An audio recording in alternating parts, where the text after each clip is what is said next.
తాకట్లో ఉన్న బంగారాన్ని విడిపించి ఆ రోజున మార్కెట్ ధర కట్టి మిగిలిన డబ్బును మీకు అందిస్తుంది కొమ్మూరి గోల్డ్.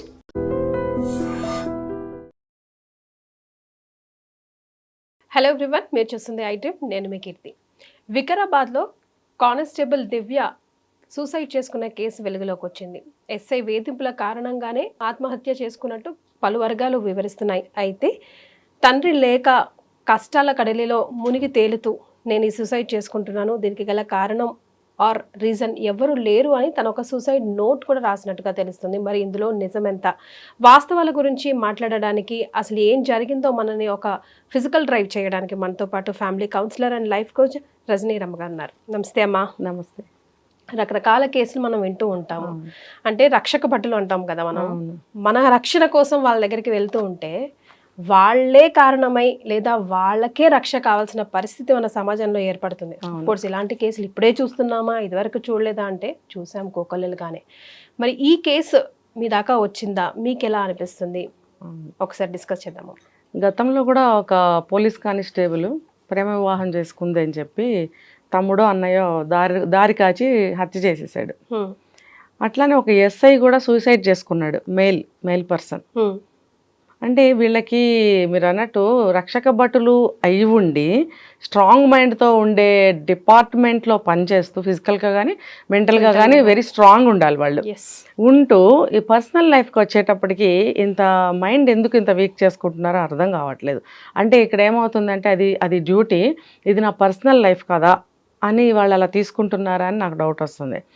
ఏది ఏమైనా ఇప్పుడు ఇక్కడ దివ్య కేసు చూసుకుంటే కనుక ఇది ఫస్ట్ ఇష్టపడిన మాట వాస్తవమే. అమ్మాయి ఎలా ఉంటుందంటే కీర్తి, కొన్ని విషయాల్లో అబ్బాయిలు అమ్మాయిలు ఇద్దరు ఇష్టపడతారు, ఓకే. ఇష్టపడిన తర్వాత కొంతమంది అబ్బాయిలు పెత్తనం చేయటం స్టార్ట్ చేస్తారు, చనువు తీసుకుంటారు. చనువు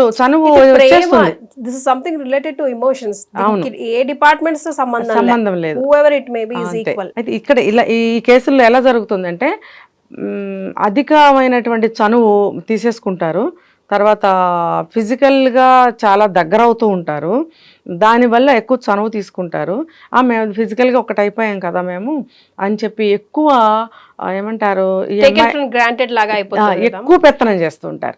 ఇరువైపులకు కూడా ఉంటది, ఇరువైపులా ఇద్దరికి అదే అభిప్రాయం ఉండకపోవచ్చు కదా. ఇప్పుడు ఒకరి మీద ఒకరు పెత్తనం చేశారనుకుందాము, అది 2 రోజుల్లోనే తెలిసిపోతుంది వాళ్ళకి. ఇప్పుడు ఈ సూసైడ్ వరకు రాదు, అది ఇద్దరు అనేసుకుంటారు, ఏదో ఒకటి అయిపోతుంది, అవుట్, ఇద్దరు అంతే. అది బాగుంటుంది, తెలిసిపోయింది, బెటర్.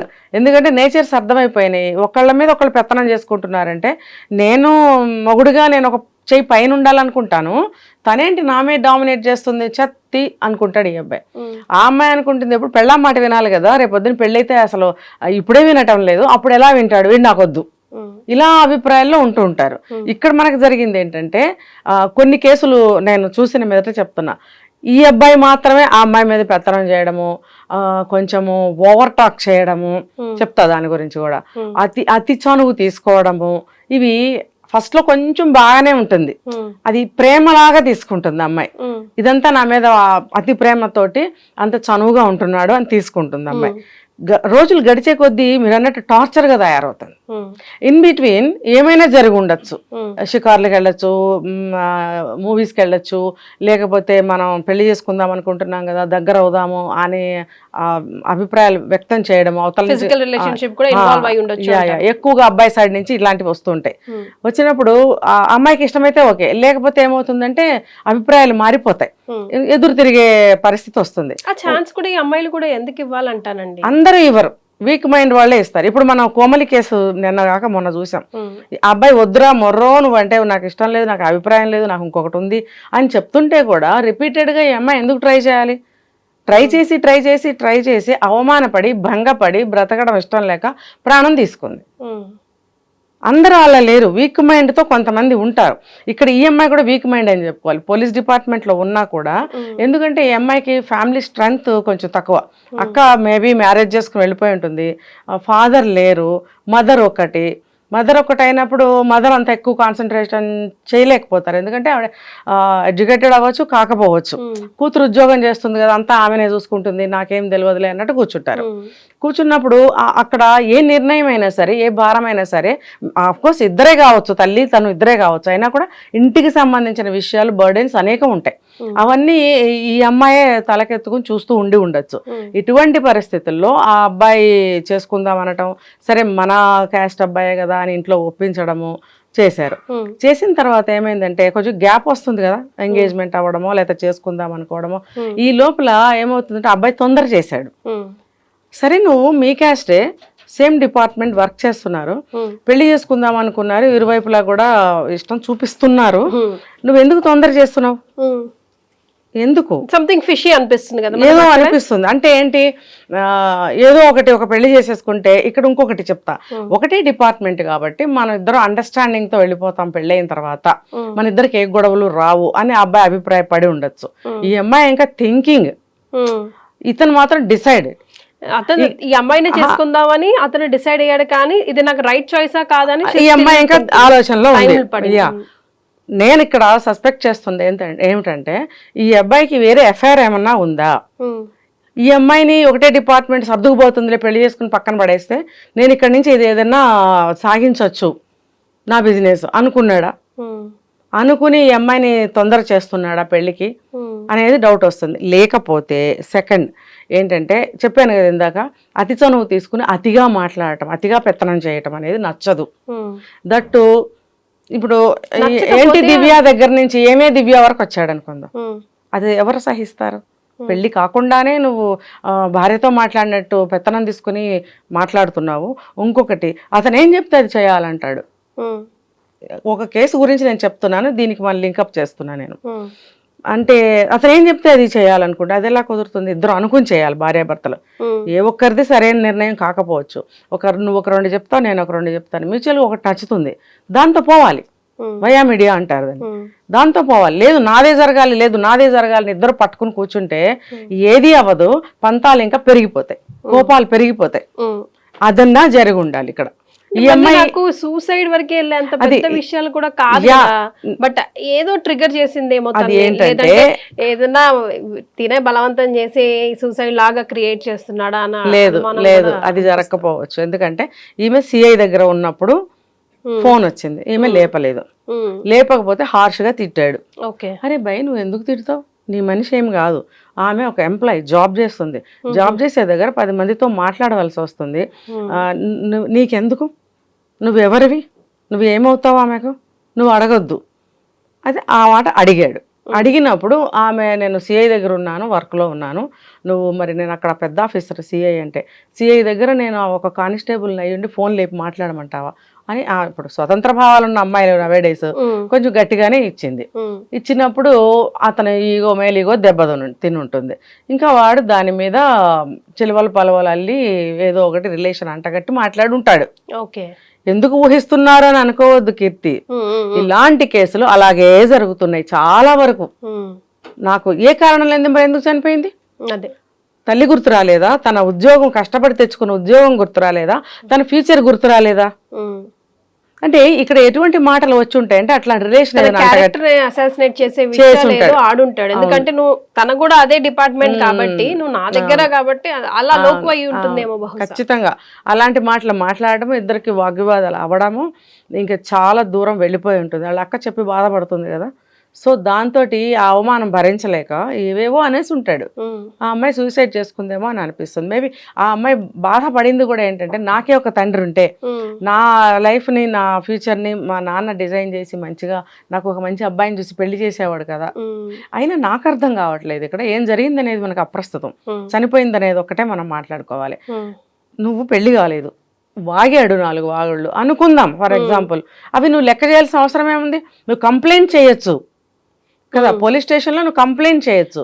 ఏం బెదిరిస్తాడు, లేదు అంటే తనకున్న అవకాశాలు తనకున్నాయి కదా, నువ్వు అక్కడ ఫ్యామిలీకి సపోర్టివ్ ఫ్యామిలీ ఉన్నట్టుంది. అవును, వాళ్ళ ఫ్యామిలీ వాళ్ళు వీళ్ళ ఫ్యామిలీ వాళ్ళు పరిచయం ఉంది కాబట్టి ఇద్దరూ కలిసి వాళ్ళకైనా సరే ఈ అమ్మాయి కంప్లైంట్ చేయొచ్చు. ఇటు తల్లిదండ్రులు తల్లి వైపు కానీ అటు ఆ అబ్బాయి తరపు కానీ ఇలా కంప్లైంట్ చేసి నాకు టార్చర్ పెడుతున్నాడు, నాకు అవసరం లేదనో లేకపోతే సరి చేసుకోండి అనో ఏదో సింపుల్గా చెప్పు ఉండాలి. కానీ ఇప్పుడు అమ్మాయిలు కూడా అలాగే రఫ్ అండ్ టఫ్గా మాట్లాడుతున్నారు. ఆ అబ్బాయి కూడా హర్ట్ అయి ఉంటాడు, ఇష్టం వచ్చినట్టు ఆ అబ్బాయి మాట్లాడాడు, ఈ అమ్మాయి కూడా అంటే తనని డ్యామేజ్ చేసే విధంగా మాట్లాడితే ఏ అమ్మాయి ఒప్పుకోదు, అది కూడా క్యారెక్టర్ మీద. సో అటువంటిది ఏదో జరిగి ఉండాలని నేను అనుకుంటున్నాను. కానీ తన లైఫ్ని ఎందుకు వేస్ట్ చేసుకుంది అనేది నేను ఇక్కడ మాట్లాడతాను. ఇప్పుడు తండ్రి లేడు అని నువ్వు ఎంతో బాధపడుతున్నావు, మదర్ ఒక్కటే ఉన్నారు, అక్క మ్యారేజ్ అయ్యి వెళ్ళిపోయింది. ఇప్పుడు నువ్వు ఈ పని చేస్తే ఆ తల్లి ఏమవుతుంది మరి? అంటే ఆమెను కూడా చనిపోమంటారా? ఆమెను ఎవరు చూస్తారు? ఇప్పుడు ఇద్దరు ఆడపిల్లలు ఇద్దరు చూసుకోవాలి. సరే నీ దగ్గర ఉంటుంది ప్రస్తుతము, ఎదిగిన పిల్ల, పెళ్లి చేసి పంపించాల్సిన పిల్ల కళ్ళ ముందే చనిపోతే తల్లికి ఎంత బాధాకరం. సెకండ్ వచ్చేసి తల్లిని ఎవరు చూస్తారు? అంటే ఏవో నేను చూస్తానులేమ్మా, నేను జాబ్ చేస్తున్నాను కదా అనే మాటలు కూడా నడుస్తాయి తల్లి కూతుళ్ళ మధ్య, ఎప్పుడు నడుస్తాయి. నువ్వు దిగులు పడకమ్మా నేనున్నాను అనే ఆడపిల్లలు చాలా మంది ఉన్నారు. ఉన్నప్పుడు ఈ అమ్మాయికి అవి గుర్తురాలేదా? సరే నేను చిన్నప్పటి నుంచి కలలు కానీ ఎంతో కష్టపడి నేను ఈ పోలీసు జాబ్ తెచ్చుకున్నాను, అది కూడా పవర్ఫుల్ డిపార్ట్మెంటు, ముందు ముందు ఎన్నో ప్రమోషన్స్ ఉంటాయి నాకు అని చెప్పి ఆ ఫ్యూచర్ అది ఎందుకు ఆ ఫ్యూచర్ని ఎందుకు ఆమె మర్చిపోయింది? అన్ని పక్కన పెడితే తన పర్సనల్ లైఫ్, తన ఓన్ లైఫ్, తనకి ఇష్టం వచ్చినట్టు తను ఉండొచ్చు, వాడితో పక్కన కట్ ఆఫ్ చేసేసుకోవచ్చు అందరికీ చెప్పి. అసలు ఇవన్నీ ఇందులో ఏదైనా ఒకటి చేసి ఉండొచ్చు అమ్మాయి, ఏది చేయకుండా అంత ఇదిగా సూసైడ్ చేసుకోవాల్సిన అవసరం ఎందుకు వచ్చింది? అప్పుడు ఆ అబ్బాయిని ఇంటరాగేట్ చేస్తే తెలుస్తుంది మనకి. ఎస్, అలాంటి పరిస్థితి అసలు రాకూడదు కూడా ఎవరికి. బికాజ్ అమ్మాయిలందరూ ఎంత ఫాస్ట్ స్పేస్ లో ఉన్నారు, డెసిషన్ ఎంత ఫాస్ట్ గా తీసుకుంటున్నారో, సూసైడ్స్ అనేవి కూడా అంతే ఈజీ. మేల్స్ కూడా వీక్ అయిపోయారండి ఈ మధ్య, మేల్స్ కూడా చాలా మంది మనం సూసైడ్ చేసుకోవడం చూస్తున్నాం. సో అసలు ఏం జరిగింది దివ్య కేసులో? కొన్ని రోజుల్లో అదే నిజం ఎన్ని రోజులు అంత అవుతుంది, బయటికి రానే వస్తుంది. కానీ వాళ్ళ ఫ్యామిలీకి మాత్రం ఆ దేవుడు కొంచెం బలం చేకూర్చాలని, నిజం బయటికి రావాలి, లోపల నక్కిపోకుండా తనకి న్యాయం జరగాలని మాత్రం మనస్ఫూర్తిగా కోరుకుందాం. ఖచ్చితంగా. Thank you so much. And for more videos, Please subscribe to iDream. Please subscribe to iDream. Please subscribe iDream. And please subscribe to iDream. For more videos, subscribe to iDream. please like, share and subscribe to the channel. Congratulations, iDream. Subscribe to iDream. Subscribe to iDream. So subscribe to iDream Media. iDream ki iDream team andarki huge congratulations. Please subscribe iDream Media. Please subscribe to iDream. Subscribe iDream. Please subscribe to iDream. iDream అంటే నా కళల ఛానల్ను subscribe చేసుకున్నారు, నోరు తిరుగుతలేదు, మీరైతే గంట గుర్తు కొట్టండి. For more such videos, please subscribe to iDream. Subscribe to iDream. Please subscribe to iDream. Please subscribe iDream Media. Please do subscribe to iDream. Please subscribe to iDream Media. For best entertainment and information, please subscribe iDream. And don't forget to subscribe to iDream.